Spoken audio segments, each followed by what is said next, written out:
Hoje nós encerramos essa série de mensagens Espiritualidade na Prática. Eu quero começar contando para vocês que eu tenho um sonho.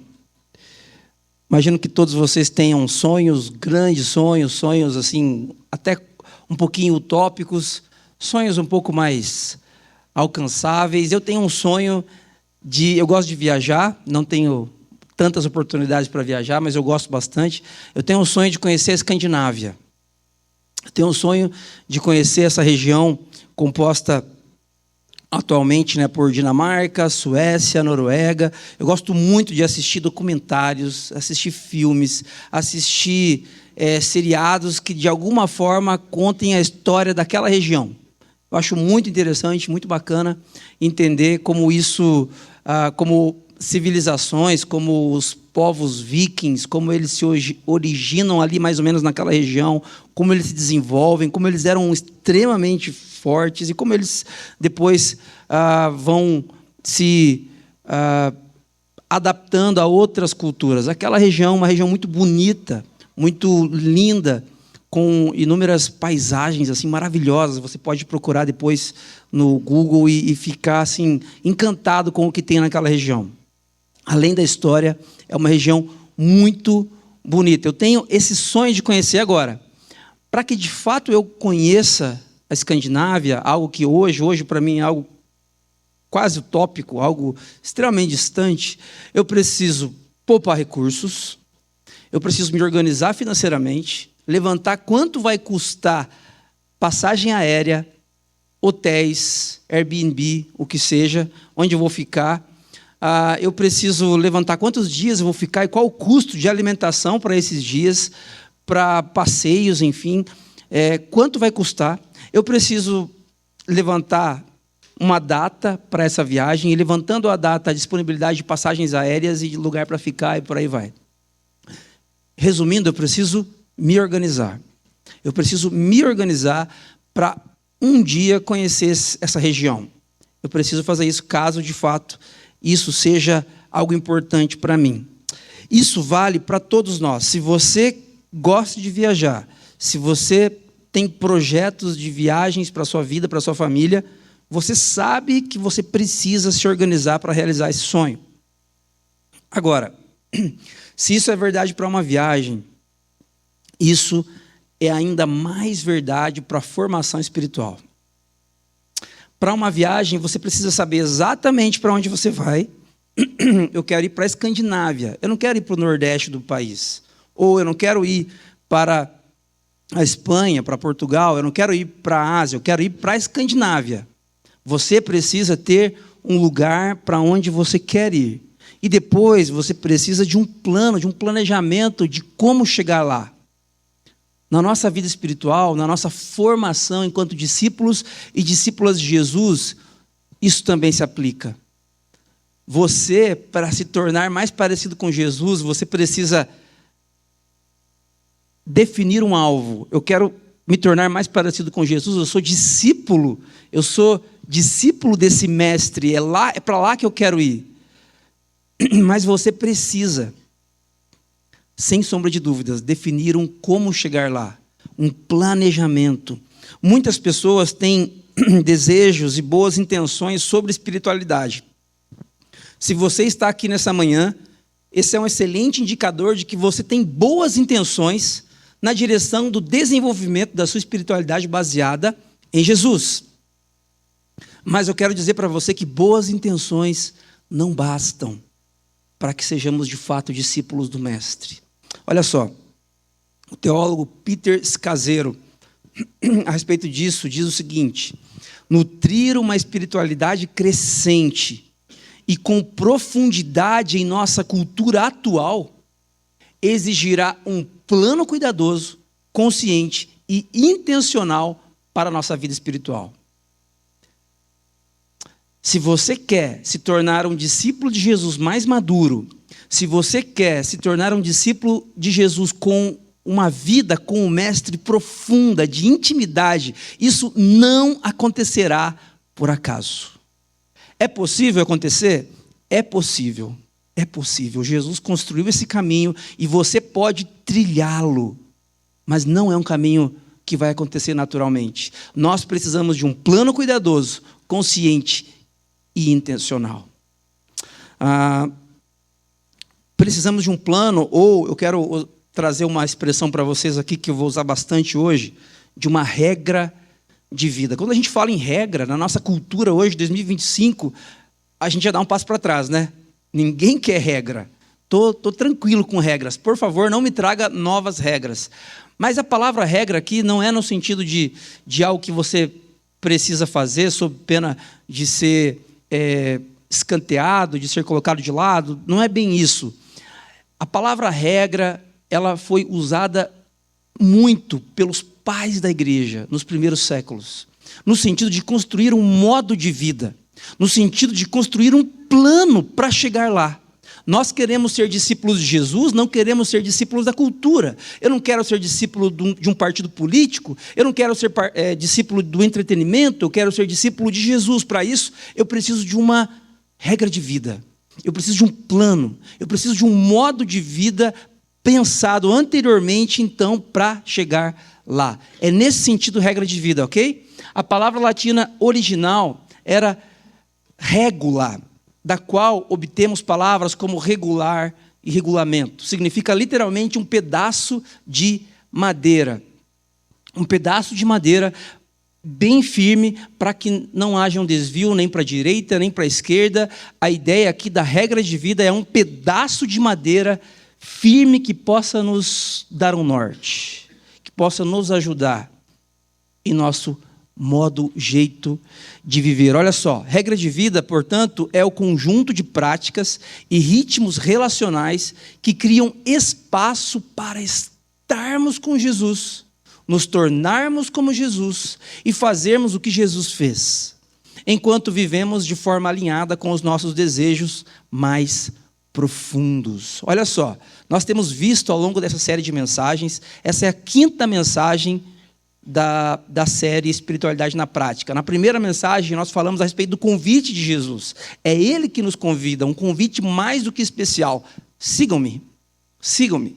E depois nós falamos sobre o tripé do discipulado com Jesus, com base na escola rabínica do primeiro século.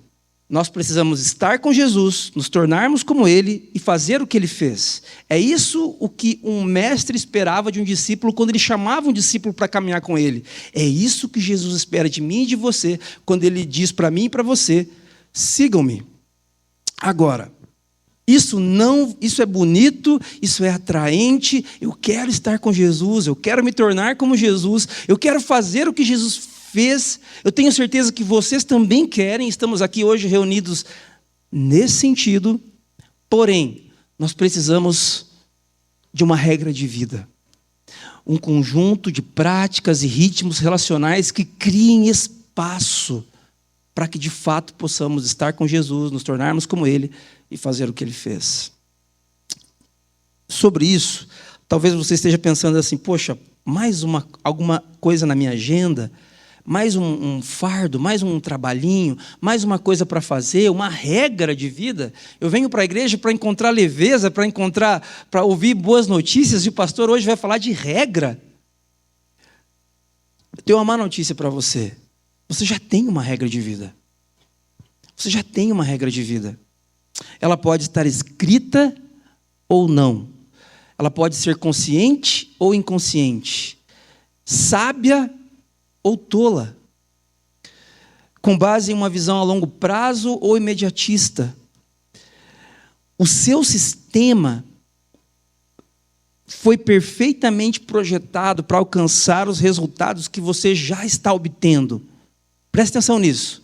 O seu sistema, o seu modo de vida, a sua regra de vida, ela já foi perfeitamente ajustada para você obter os resultados que você já está obtendo, como discípulo e discípula de Jesus, como marido, esposa, pai, filho, profissional. Quem você é hoje já é fruto de uma regra de vida que intencionalmente ou não você adotou há anos atrás. Você já tem uma regra de vida. Pegar o celular logo ao acordar e verificar as redes sociais não é apenas um mau hábito. É uma escolha para se deixar transformar em certo tipo de pessoa.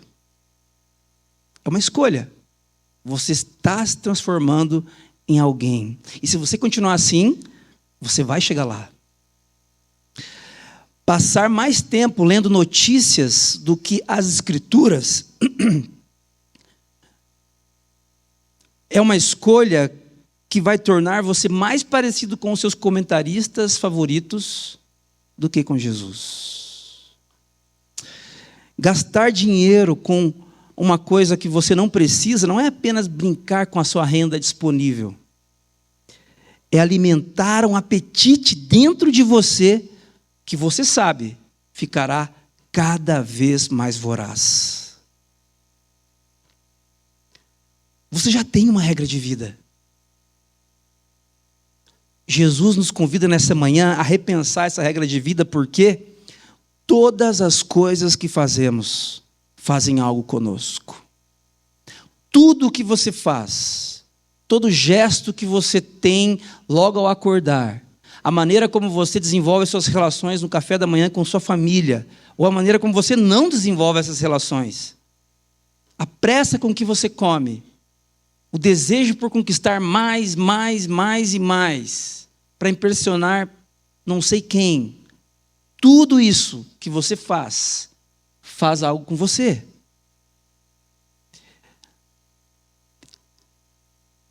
E eu gostaria de convidar você nessa manhã a pensar que regra de vida não é uma escolha. Todos nós temos uma regra de vida. Mas é possível que tenhamos uma regra de vida que nos abençoe, que nos leve para mais perto de Jesus. Somos discípulos de Jesus. Nesse sentido, John Mark Comer diz o seguinte, presta atenção. Você tem que escolher com cuidado. Precisa dizer não com mais frequência do que sim. Porque as horas do dia e os dias da vida são limitados. Eu não estou propondo para vocês aqui, irmãos e irmãs, mais agenda. Pelo contrário, eu estou propondo menos. Eu estou propondo menos agenda, menos tarefas. Mas todas elas bem direcionadas como regra de vida para chegarmos até Cristo. Ele continua, ouça-me. Uma regra escolhida com sabedoria tem o potencial de enriquecer sua vida de maneira que você nem imagina. Uma regra de vida escolhida com sabedoria tem o potencial de enriquecer, de trazer vida para a sua história de uma maneira que talvez você nem imagine. É por isso, irmãos, irmãs, que a nossa reflexão de hoje tem como fundamento, tem como base este tema. Desenvolva uma regra de vida. Desenvolva uma regra de vida à luz do mestre que chamou você para uma jornada. Nós já temos uma regra de vida, qualquer uma, intencionalmente ou não. Mas o nosso mestre, ele passou e nos chamou. Um convite mais do que especial. Você é pecador, você é falho, você é egoísta, orgulhoso, assim como eu. Somos assim. A palavra de Deus diz sobre nós, o salmista diz que Deus conhece a minha e a sua estrutura, Ele sabe que nós somos pó, nós somos pecadores. O apóstolo Paulo vai dizer que o bem que ele gostaria de fazer, ele não faz. E o mal que ele gostaria de evitar, esse sim, ele acaba fazendo. Porque nós somos pecadores, nós somos injustos, nós somos falhos. Mesmo assim, o Mestre Jesus, o Rei dos Reis, Senhor dos Senhores, o Filho perfeito do Deus Criador de todas as coisas, Ele passa por mim e por você e Ele diz: siga-me. Ele nos convida, inexplicavelmente, Ele nos convida para uma jornada de amor, de graça, de aprendizado. É nessa jornada que nós estamos. Vale a pena desenvolver uma regra de vida para que estejamos mais próximos dele e menos próximos de nós mesmos. Vale a pena, irmãos e irmãs. Por isso que eu quero convidar você, nessa manhã, a repensar a sua regra de vida, a desenvolver uma regra de vida baseada em Jesus. Quero convidar você a olhar comigo para o Evangelho de Lucas, no capítulo 6, verso 12 em diante. Você pode abrir aí na sua Bíblia, na sua versão de preferência, no seu smartphone. Aqui, na Nova Versão Internacional, você pode acompanhar também. A palavra de Deus diz assim: em um daqueles dias, Jesus saiu para o monte, a fim de orar, e passou a noite orando a Deus. Ao amanhecer, chamou os seus discípulos e escolheu 12 deles, a quem também designou apóstolos.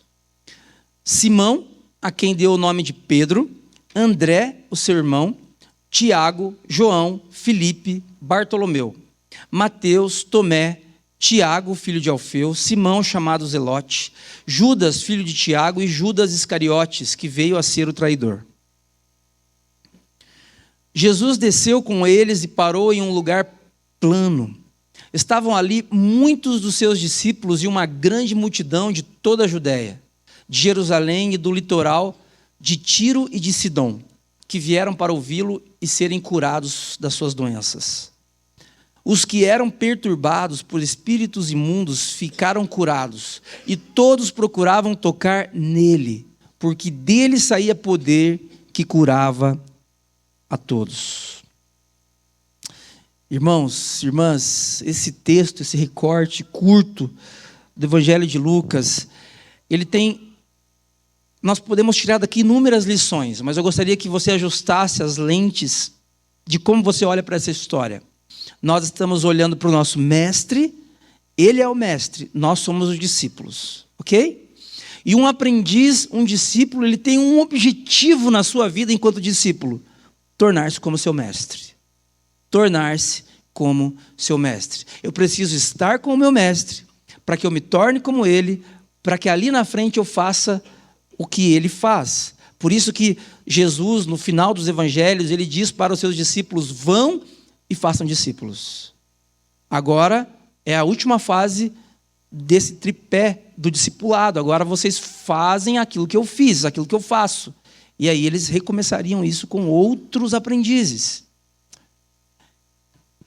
Com base nessa ótica, irmãos e irmãs, eu quero destacar algumas coisas com vocês aqui. Primeiro, desenvolva uma regra de vida para viver com intencionalidade.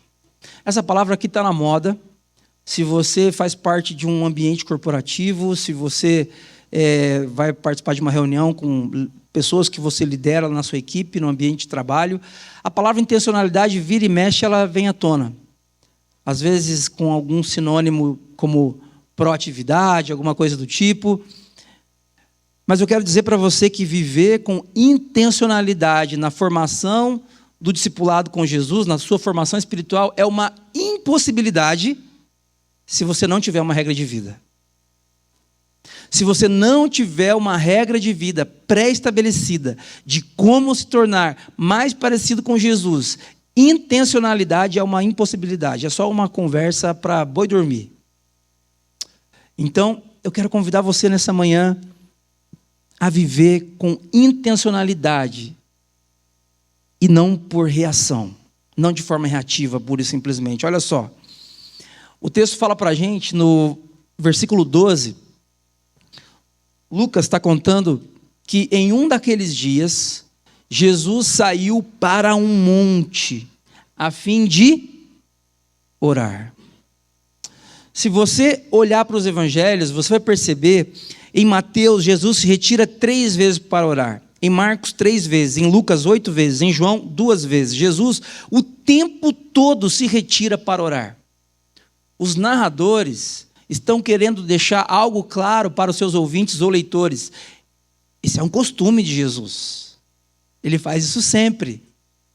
É mais ou menos como se a gente pensasse, se você chega no ático algumas semanas seguidas, você vai perceber que nós temos alguns costumes. Se você vem aqui ali por 9, 10, se você chega mais cedo, você vai perceber que nós temos um costume, nesse momento o pessoal está arrumando a mesa. Não é um domingo ou outro. Todo domingo alguém está trabalhando, arrumando a mesa antes de vocês chegarem. Tem um pessoal aqui passando a música. Eles estão aqui passando a música e ali por 9h30 eles encerram e oram para que Deus abençoe o nosso tempo aqui.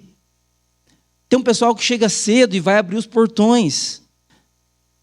Todo domingo isso acontece. Não é assim, hoje teve, você veio hoje e isso aconteceu. Domingo que vem talvez aconteça. Não, domingo que vem vai acontecer do mesmo jeito. É algo que se você vier aqui na nossa comunidade 2, 3, 5, 6 vezes, você vai perceber que é um costume, que é assim que as coisas funcionam aqui. Se você olhasse para a vida de Jesus, você perceberia rapidamente, se você estivesse com ele presencialmente ou lendo um dos evangelhos, você vai perceber, Jesus tem um costume, Jesus tem um modo, Jesus tem uma regra de vida. Ele se retira para orar e falar com o Pai. A palavra aqui para oração, no grego, indica uma ação deliberada e concentrada. Ela está num tempo verbal, no aoristo, no infinitivo, que expressa para nós, leitores, algo muito específico. Jesus não está apenas orando. É uma decisão deliberada e concentrada, ponderada de estar com o Pai. De estar com o Pai. Veja só, irmãos, muitas vezes, como discípulos de Jesus, nós pensamos em coisas que queremos fazer ou a igreja que queremos viver e construir. Nós queremos que a igreja seja assim, assim, assado, ou que a sua espiritualidade seja assim, que você talvez sonhe em influenciar pessoas que trabalham com você, com os valores do reino. Ótimo, tudo isso é muito importante. Mas essa é uma consequência lá na frente de um passo que a gente tem que dar antes. Desenvolver uma regra de vida para viver com intencionalidade na presença do Pai. Perceba, Jesus ele não reagia ao caos ao seu redor. Jesus ele não reage indo falar com o Pai, porque tem muita coisa acontecendo e ele percebe que emocionalmente não está bem, ele precisa ir conversar com o Pai. Não, ele vai conversar com o Pai sempre antes. Não é uma reação. Jesus não vai conversar com o Pai reativamente. É um costume, é uma regra de vida que Jesus nos ensina nessa manhã. Nós também precisamos ter. Eu não duvido que você converse com o Pai. Mas eu temo dizer que a maioria das nossas conversas com o Pai são reativas. As coisas não estão bem. Alguém recebeu um diagnóstico complicado de uma doença difícil. As coisas financeiramente em casa estão indo de mal a pior. Então, eu vou orar. E está tudo bem, ore mesmo. Isso é bom, é importante. Ore e converse com Deus, deixe Deus alinhar a sua vida à vontade dEle. Porém, como discípulos e discípulas de Jesus que querem ser parecidos com o Mestre, nós precisamos deixar de viver de forma reativa e orar ao Pai com intencionalidade, como parte de uma regra de vida. Olha só, passou a noite orando a Deus. Isso tem que chamar a nossa atenção, porque às vezes nós olhamos para Jesus como se Jesus fosse um ser que não era muito humano, mas a teologia trabalha a ideia de que Jesus ele era 100% Deus, mas ele era 100% homem também, sujeito às mesmas dificuldades e tentações que eu e você. Preguiça, sono. Poxa, já fiquei meia horinha aqui, quer saber? Agora eu vou dormir. Mas Jesus não. Jesus ele tem uma consciência muito precisa, muito profunda da necessidade de estar com o Pai, de viver com intencionalidade na presença do Pai. Nós fizemos uma série de mensagens em novembro chamada Viva Sem Pressa. E nessa série nós conversamos sobre o fato de que a gente não vê Jesus apressado. Você nunca vê Jesus com pressa em momento nenhum. Mas se tem um lugar que Jesus estava com ainda menos pressa, era na presença do Pai. Na presença do Pai. E isso, gente, para nós é um desafio muito grande. Porque a nossa cultura é a cultura da pressa. A nossa cultura é a cultura da produção. Você tem que produzir. Ok, ore 2 minutinhos aqui, mas levanta e vai trabalhar, porque tem muita coisa esperando você. Você precisa produzir. Você precisa ser produtivo. Isso é verdade, irmãos e irmãs. Porém, eu quero convidar você nessa manhã a repensar algo. Será que nós estamos nos tornando mais parecidos com a cultura? Uma cultura que incentiva você a ser uma pessoa viciada em trabalho, workaholic, alguém viciado realmente em produzir e alcançar e chegar lá. Será que nós temos nos tornado mais parecidos com isso ou com Jesus, que sem pressa passa a noite orando a Deus?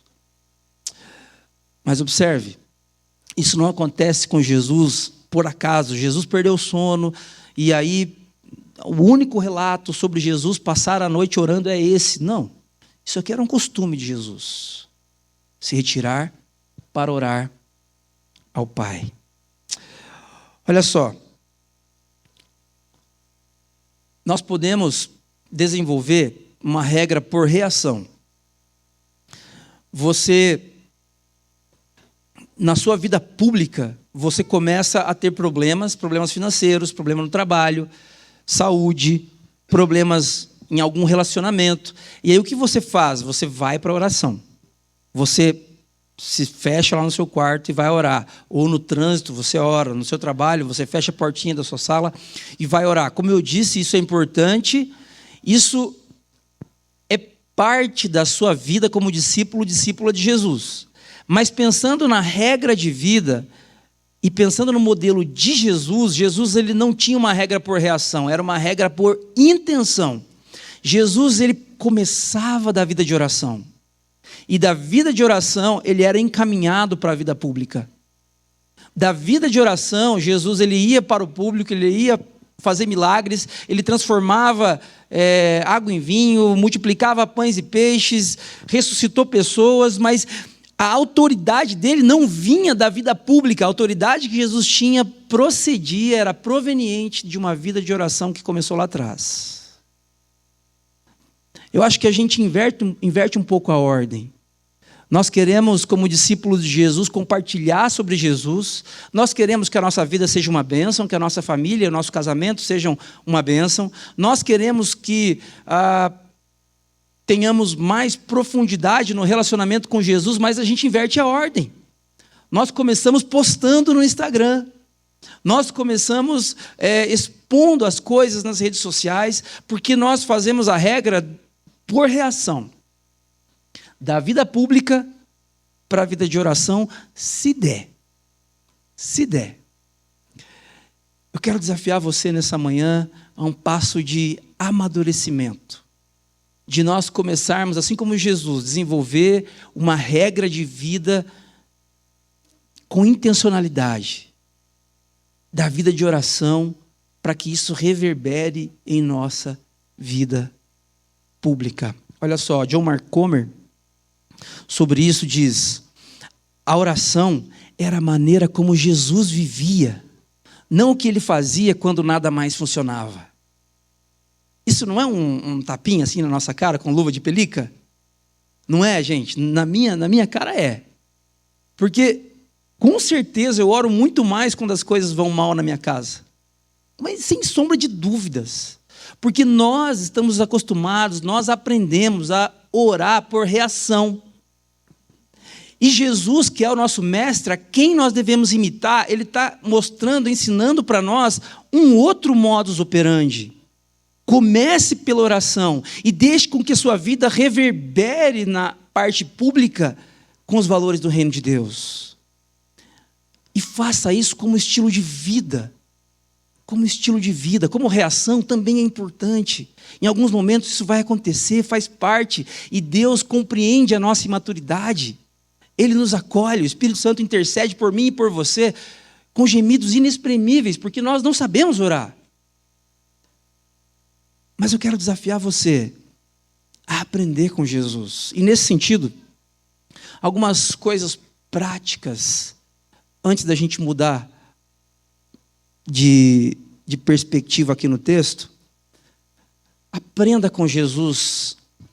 Perceba, não tem aqui ganhar dinheiro, produzir mais. Perceba, isso aqui é como se tornar mais parecida com o mestre. Primeiro, cultive o Shabat, cultive o sábado, o dia de descanso. Qual é o seu dia de descanso? Talvez não seja o sábado, talvez seja o domingo, talvez hoje seja o seu dia de descanso. Talvez seja um dia da semana. Cultive o sábado. Cultive o hábito de desacelerar completamente um dia da semana para não produzir nada. Exatamente como o seu mestre fazia. Exatamente como o seu mestre fazia.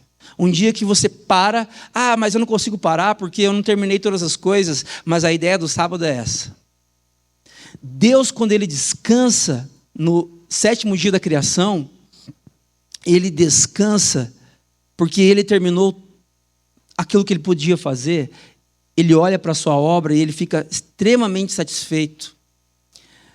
Eu e você, a gente não termina aquilo que a gente poderia fazer. Então a gente fica meio estressado mesmo, é difícil parar. Mas a ideia é você parar como se tivesse dado conta de tudo. Parar. Porque o seu Deus, o seu Criador, deu conta de tudo. Cultive o descanso. Cultive a solitude. Mas não é a solidão, não. Não é a melancolia. É a solitude de você se retirar em algum momento do seu dia para ter um tempo com o seu mestre. Para desacelerar a sua mente, desacelerar o seu coração, diferentemente do que a cultura nos induz a fazer. Desenvolva a oração, o jejum. Meu Deus, existe isso? Jejum. Se você não consegue ficar um dia inteiro sem comer, porque talvez você tenha dificuldades para fazer isso, tenta tirar uma refeição. E de propósito, retirar-se nesse momento e conversar com Deus e desenvolver uma conversa mais profunda com o seu mestre. Aprenda com Jesus e conheça as Escrituras. Leia a Bíblia. Gente, nós aqui nos domingos, nós passamos sobre textos bíblicos, mas isso aqui é muito pouco para você. É muito pouco. Se você quer conhecer a palavra de Deus, se você quer manejar bem a palavra da verdade, conhecendo o Antigo Testamento, o Novo Testamento, os livros da Bíblia, você precisa ler na sua casa. Tirar alguns minutos diariamente para conhecer a vontade de Deus expressa nas Escrituras. Desenvolva a vida comunitária, isso que a gente está fazendo aqui, que não seja uma vez no ano. Que isso aqui para você seja um hábito, desenvolva vida comunitária, sirva aqui, envolva-se. A gente já disse que a gente precisa de voluntário no Kids? Hoje a gente não disse isso, né? No Kids, na integração, na equipe de apoio, com os adolescentes, na música, nós precisamos de voluntários o tempo todo, envolva-se, sirva e com a sua vida dê testemunho. Existem inúmeros hábitos de Jesus que nós poderíamos colocar aqui, eu coloquei apenas esses. E eu quero dar algumas dicas para você. É difícil para você orar? É difícil ler a Bíblia? É difícil viver em comunidade? É difícil cultivar o Shabat? Comece onde você está e não onde você gostaria de estar. Onde você está hoje?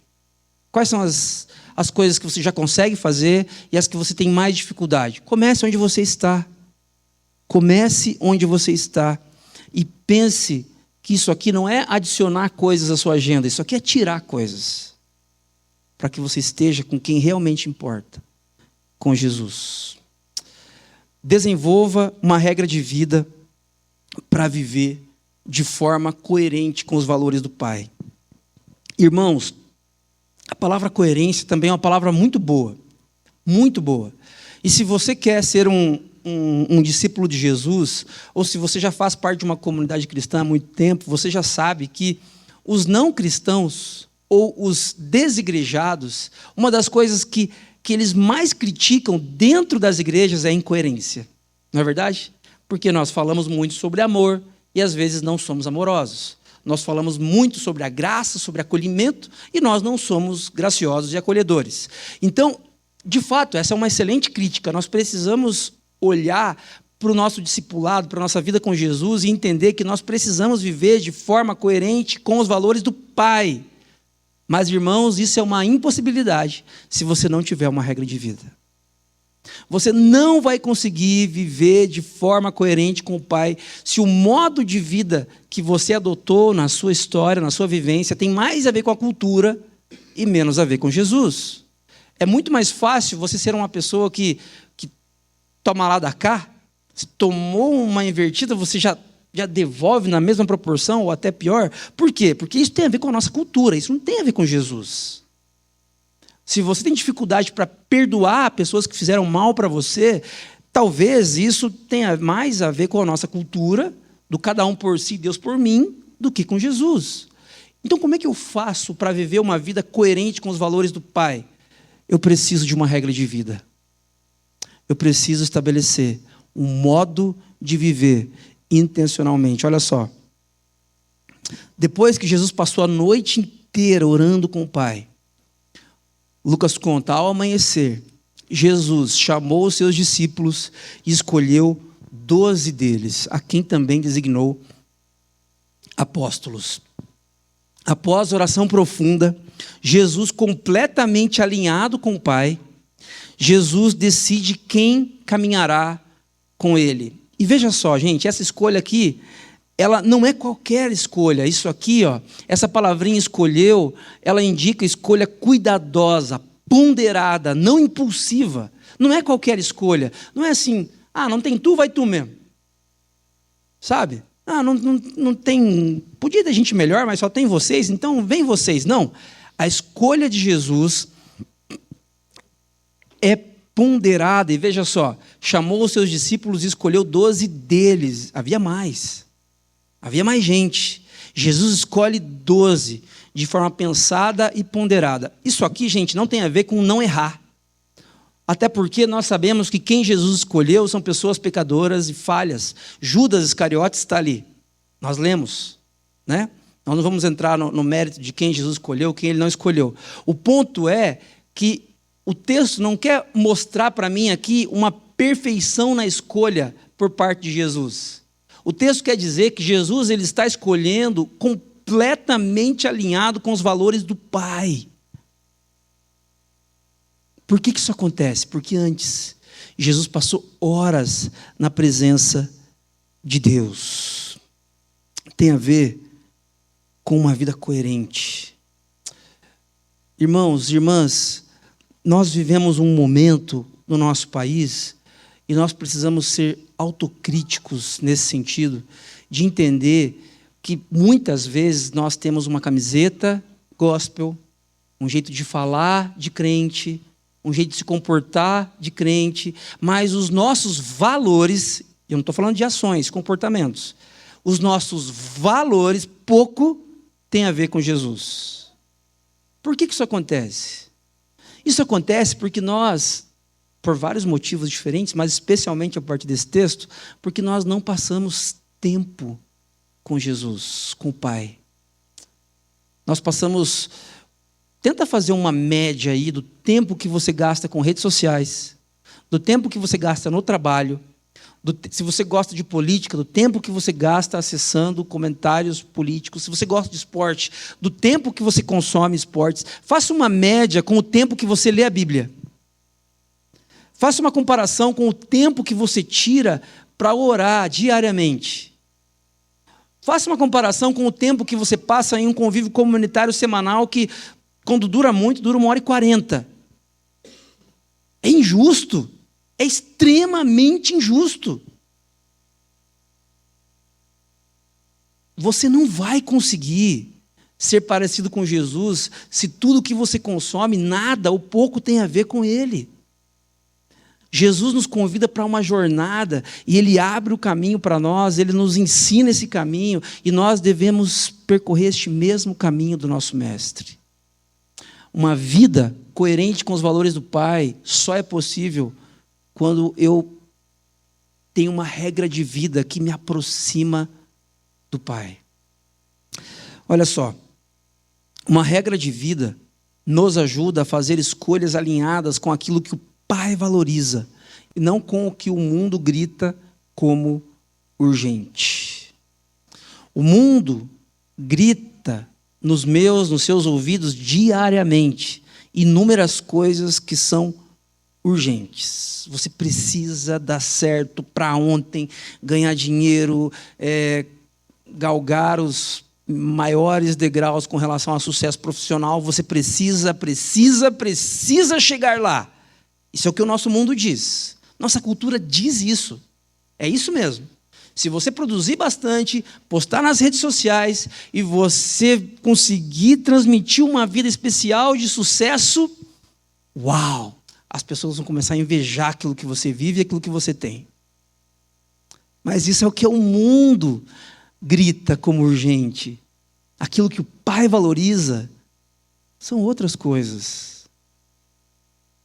Somente conseguimos viver vidas coerentes, alinhadas com o que o Pai valoriza, quando desenvolvemos uma regra de vida. Nesse sentido, para que aprendamos com Jesus, pensa nessas perguntas, vai. O que você diz que valoriza? O que você diz que valoriza? O que seu estilo de vida de fato revela? Sua agenda está alinhada com o reino de Deus? Sua agenda está alinhada com o reino de Deus ou com o consumismo, com o individualismo da nossa era? Quando a gente olha para Jesus, Jesus era um rabino, Jesus era uma pessoa extremamente sábia e extremamente influente. Depois de um tempo de seu ministério, muitas pessoas, muita confusão até acontecendo, porque o que ele estava ensinando e fazendo era extremamente novo. Só que o comportamento de Jesus ele é extremamente contracultural. Quando as pessoas esperam que Jesus vai aparecer num ambiente público e ganhar as maiores discussões, Jesus some. E ele está orando com o Pai. Quando as pessoas esperam que Jesus vai agir fazendo aquilo que elas esperam que ele faça, Jesus age alinhado não com a cultura, mas com a vontade do Pai. E sobre nós, irmãos e irmãs, o que você diz que valoriza? Numa pesquisa, alguém pergunta para você, o que você mais valoriza? Aí você responde. Mas o seu estilo de vida, de fato revela isso? O que seu estilo de vida revela a respeito do que você mais valoriza? Coerência com os valores do Pai, irmãos e irmãs, isso não vai acontecer assim automaticamente. Se você tem um pouquinho de caminhada com Jesus, alguns anos, décadas, você já sabe disso. Você já sabe que não é automático. Perdoar não é algo assim que você acorda e, opa, fiz o download. A partir de hoje, eu sei perdoar. A partir de hoje, eu sei ter paciência, domínio próprio. Não é assim. Você precisa ser esmagado diariamente pela cruz de Cristo, para que você aprenda um dia de cada vez e errando vez após vez a ser mais parecido com Jesus. E por último, irmãos, desenvolva uma regra de vida para viver por algo maior do que você. Nós somos a geração que vive por seus próprios sonhos. Nossos sonhos não são comuns. eu tenho os meus, você tem os seus. Eu espero que você realize os seus sonhos se isso não afetar os meus.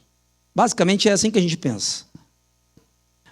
Mas viver por mim mesmo, irmãos e irmãs, isso é muito pouco. Isso é muito pequeno. E Deus quer nos convidar nessa manhã para que vivamos por algo maior do que nós mesmos. E isso só acontece quando você tem uma regra de vida intencionalmente pensada. Olha só.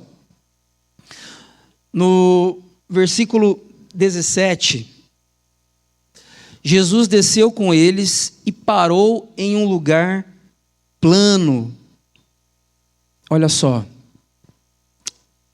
Você não está sozinho. Você nunca está sozinho. Jesus os escolhe, Jesus chama os 12. Nós sabemos que os 12 são pessoas falhas, pecadoras, assim como nós. Jesus desce com eles. Você não está sozinho. Você não está sozinha. O nosso Deus, revelado em Jesus, é aquele que o profeta Isaías chamou de Emanuel, que significa Deus conosco, Deus presente, Deus por nós. Você não está sozinho. O texto diz que estavam ali muitos dos seus discípulos e uma grande multidão de toda a Judéia, de Jerusalém, do litoral, de Tiro e de Sidom, que vieram para ouvi-lo e serem curados de suas doenças. Ainda, os que eram perturbados por espíritos imundos ficaram curados, e todos procuravam tocar nele, porque dele saía poder que curava a todos. Olha só, gente. A palavra poder aqui é a palavra que dá origem para dinamite, dunamis no grego, que significa poder real, vitalidade espiritual. Olha só. Ter vitalidade espiritual, ter vida de fato com Deus, o que Lucas está querendo contar para a gente aqui nessa construção é que isso não começa assim. Se eu chamar vocês aqui agora e falar assim, quem quer ter poder para curar as pessoas, para sair daqui impondo as mãos e curar, e aí eu chamo e vou orando de um em um, não é essa a ideia do texto. A ideia do texto é que isso começa, esse poder para que curemos as pessoas em nome de Jesus, porque o reino de Deus chegou. Isso pode acontecer, porém isso começa com retirar-se para orar, com passar a noite orando com o Pai. É uma autoridade espiritual, uma vitalidade espiritual que, se na vida de Jesus o ser humano perfeito era verdade, então na minha e na sua vida também é. A gente vai desenvolvendo com o tempo uma religiosidade de achar que Deus nos usa de qualquer maneira. Afinal de contas Ele é gracioso, nós somos pecadores, Ele sabe disso e Ele vai nos usar. Ok, somos pecadores e Ele nos usa. Porém, esse processo exposto neste texto é o modelo do discipulado. É o que Jesus espera de mim e de você. Que nós tenhamos tempo com o Pai, assim como Ele tinha. Para que nossos valores estejam alinhados aos valores do Pai. E para que vivamos uma vida que não tem a ver conosco, tem a ver com os outros. Olha só. Se você pensa em você, em você, em você, em você, em você, à medida que você se aproxima do Pai, você pensa mais nos outros, nos outros, nos outros e nos outros. É essa a dinâmica do reino de Deus. Todos procuravam tocar nele. A palavra todos aqui, gente, é muita gente. É muita coisa. Todos procuravam tocar em Jesus. Pessoas que acreditavam nele, pessoas que não acreditavam nele, pessoas que achavam que Jesus era um falastrão, pessoas que achavam que Jesus era um aproveitador. Todos, indistintamente, procuravam tocar nele. Jesus sabia que ele estava dentro da história do Pai, na história do seu Pai, de reconectar consigo todas as coisas. E é por isso que eu quero destacar com vocês a vida intencional de Jesus, o capacita a ser canal de cura, ensino e transformação. Há quanto tempo você é discípula de Jesus? Há quanto tempo você diz que crê, que acredita em Jesus? Que você se autodenomina cristã? Quando a gente olha para a vida de Jesus, a gente tem a possibilidade de fazer a prova dos 9. Será que a gente é discípulo de Jesus mesmo? Ou a gente foi enganado e a gente se tornou discípulo da igreja, da denominação, da religião? Porque a vida de Jesus, intencional na presença do Pai, o capacita para algo muito claramente. Jesus passa a ser canal de cura, ensino e transformação. Como é que nós vamos saber se a nossa comunidade local, o Ático, vai ser uma bênção de fato? Se essa igreja não for para nós, se essa igreja não for para o Carlos, se essa igreja não for para você que está aqui desde o começo, se essa igreja for sempre para quem estiver chegando, então nós estaremos sendo canal de cura, ensino e transformação para a glória de Deus e para o bem da cidade. Mas isso não agrada o ouvido dos religiosos. Isso não agradava o ouvido dos religiosos lá na época de Jesus. Não vai agradar os nossos também. Mas é aqui que nós percebemos a saúde minha e também a saúde da nossa igreja. Jesus age conforme os valores do Pai. Jesus, ele tem poder do alto, vitalidade espiritual para abençoar as pessoas. Porém, antes de qualquer coisa, Jesus passa tempo com o Pai. Irmãos, irmãs, eu quero mostrar para vocês aqui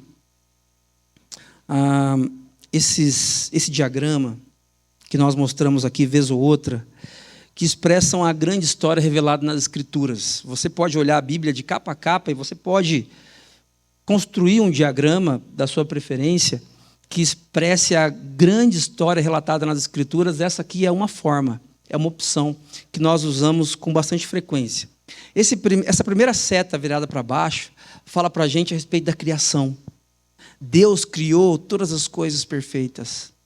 Deus criou a mim e a você para que tivéssemos um estilo de vida como o dele, para que nos alegrássemos nele, para que nos alegrássemos uns nos outros, para que cuidássemos de tudo que ele fez de forma harmoniosa, maravilhosa, pacífica.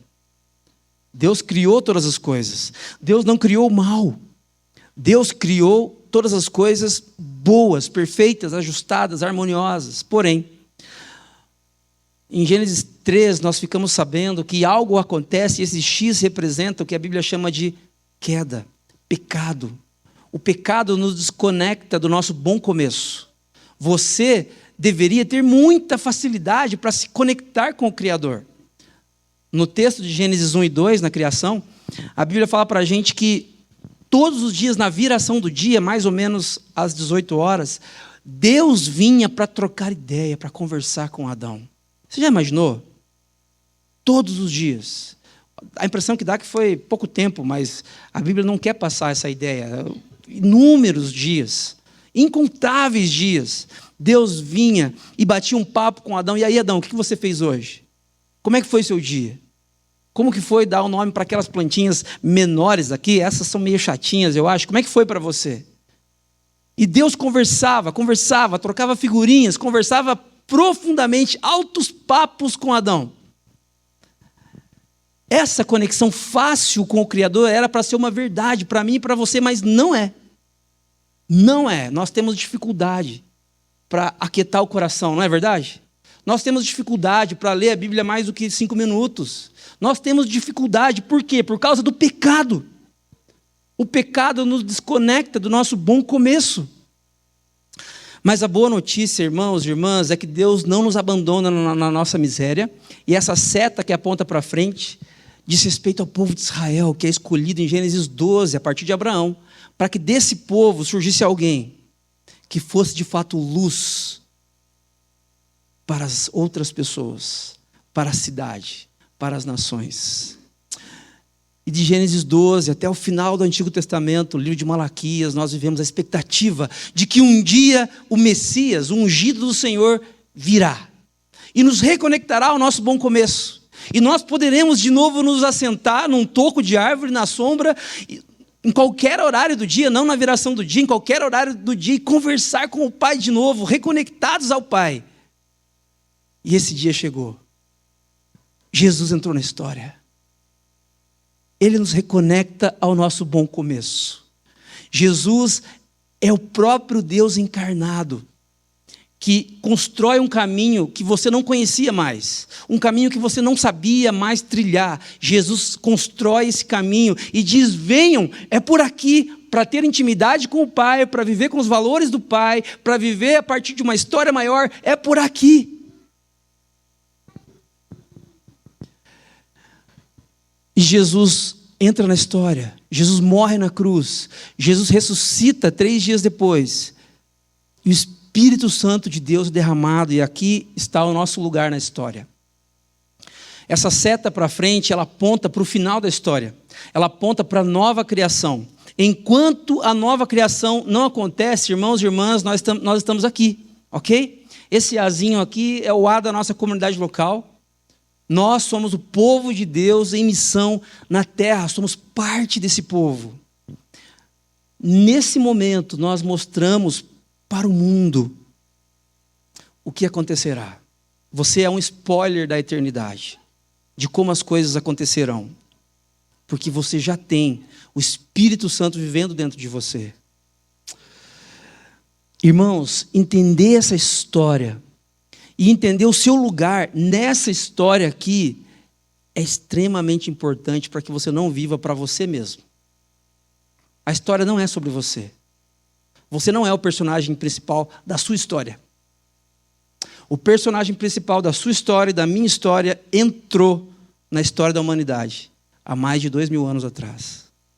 Viveu uma vida perfeita, nos reconectou ao Pai e nos chama para viver uma vida com uma espiritualidade saudável, uma vida saudável para a glória de Deus. Olha só, o missiólogo Michael Gorin, a respeito da história de Deus, diz: nada é capaz de dar mais sentido ao ser humano do que encontrar o seu lugar na história de Deus.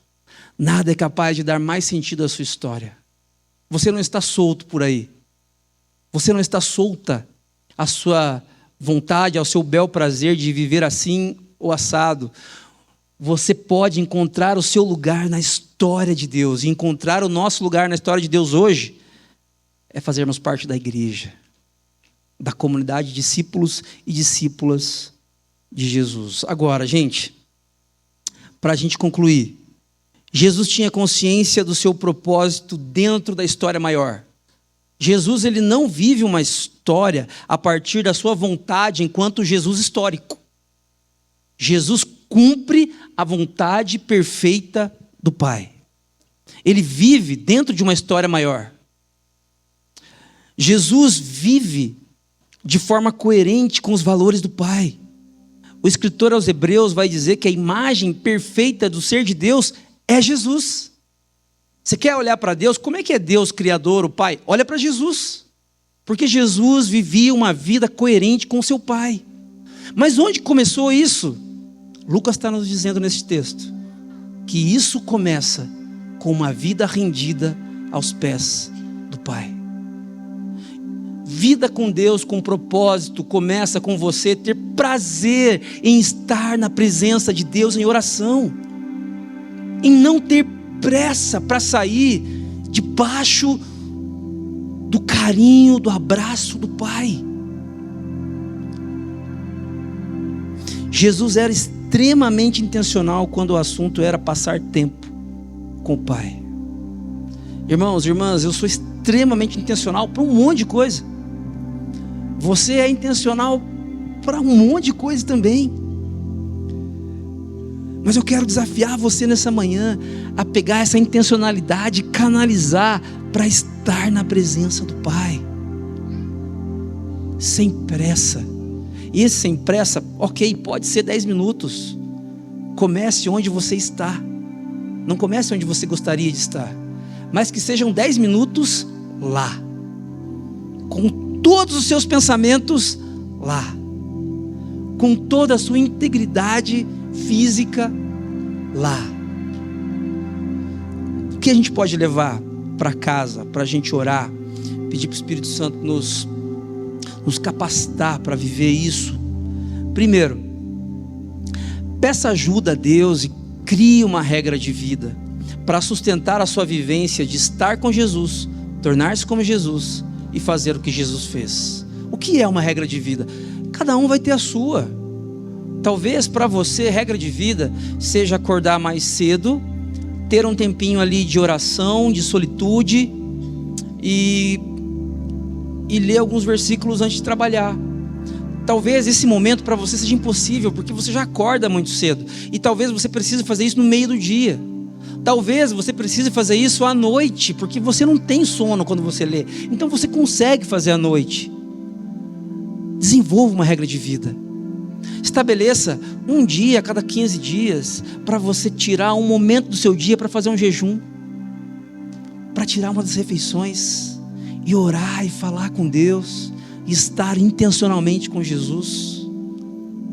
Dedique mais esforços para, de fato, viver o sábado. Um dia na semana para você literalmente parar. Eu não falei o que é uma regra de vida aqui, irmãos e irmãs, porque não tem uma fórmula. Mas eu preciso ter uma. Eu preciso ter uma que me aponte para Jesus, porque as outras que eu já tenho me levam para longe dele. Desenvolva. Estabeleça um horário no seu dia para você falar com Deus. Ler a Bíblia. Orar.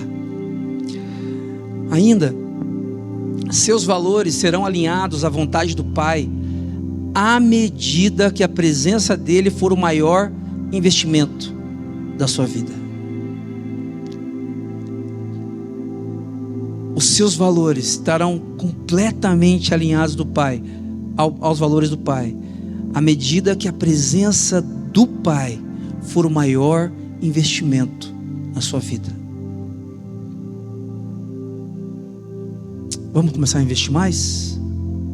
Vamos começar a investir mais em oração? Vamos começar a investir mais em tempo de leitura da palavra? Vamos lá? Nós não queremos ser uma comunidade de gente religiosa.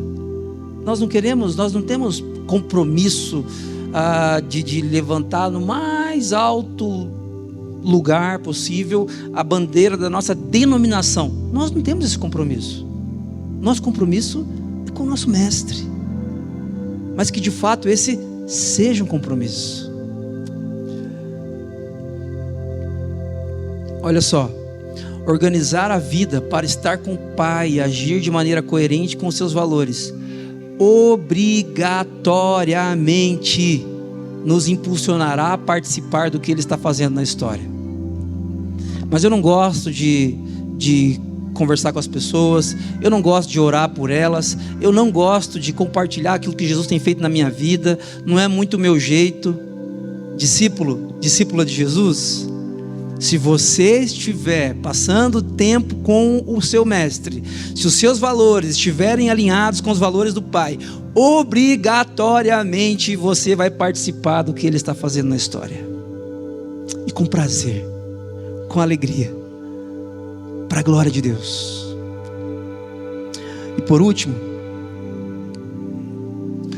por causa de Jesus, você tem um caminho livre até o Pai, para conhecê-lo e desfrutar da sua bondade. Isso aqui, gente, essa conversa, essa série de mensagens, não é sobre o que você pode fazer, é sobre o que Jesus já fez. É sobre um convite, é sobre uma estrada bem pavimentada que Ele já preparou para nós, e Ele nos chama para caminhar. O caminho está livre para conhecer o Pai e desfrutar da sua bondade. Não é sobre nós, é graça. Eu não consigo, sozinho eu não consigo, você não consegue. A boa notícia é que o reino de Deus chegou. Quero convidar você a fechar os seus olhos, gostaria de orar com você.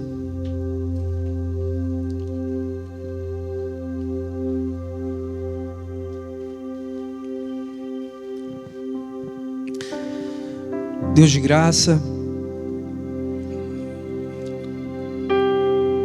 Nós reconhecemos nessa manhã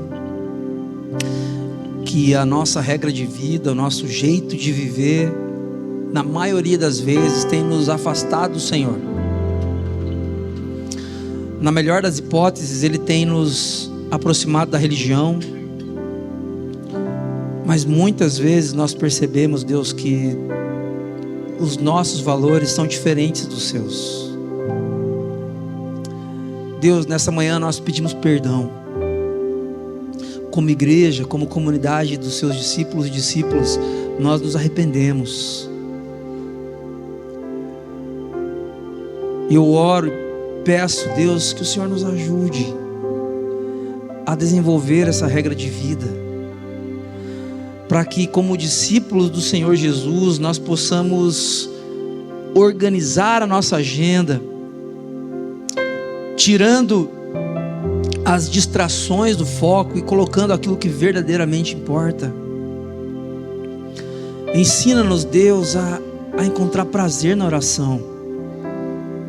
Ensina-nos, Senhor, a encontrar prazer na leitura da Sua palavra. Ensina-nos a viver com alegria o convívio comunitário. Ensina-nos, Deus, a perceber que a partir dessas disciplinas espirituais, nós somos movidos para mais perto do Senhor. Por favor, Deus, amadurece nossas mentes e corações. Espírito Santo de Deus, amadurece nossas mentes e corações. Por favor, Pai. Em nome e por amor de Jesus. Amém.